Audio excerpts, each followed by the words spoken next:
tell me about your group program. Why do you like group programs? Just so in case anybody here is considering looking into Gabe's or just in general has never done a group coaching program. Gabe, what do you have to say about the group style? Anything? I've found the experience of like shared learning with a group somehow like sears it into our brains a little bit. Yes. And I have a totally unvalidated theory that this has got something to do with our biological nature as in tribal creatures, right? That like when group learning occurred, it created cohesion because we all had the same piece of knowledge that we could now share.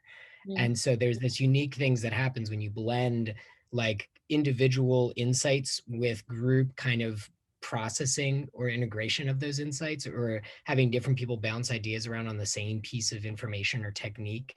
It just solidifies and anchors the learning a different way. And everybody in the group is a teacher, so you don't just have one facilitator or leader, you have like 14, 30 people in there who are all teaching each other and all learning together.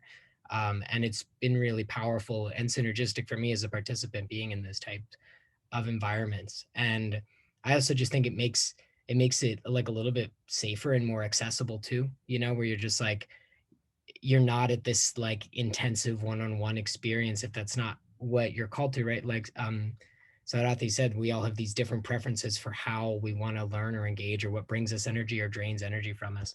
And so it's just a bit of a different context for those who learn a little differently. And I loved what you were saying, Sarathi, around values, because that's where we start.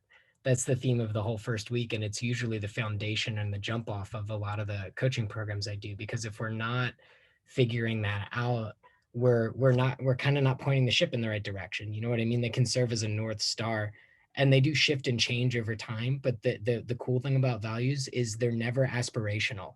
Like values are what we're living for right now. They're already guiding our decisions and our behavior, whether we've identified them or not.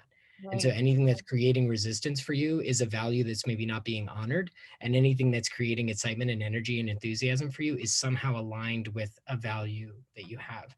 And oftentimes I find that can be revolutionary for people, is just articulating their values. They're like, oh my God, yeah, obviously, right? This is it.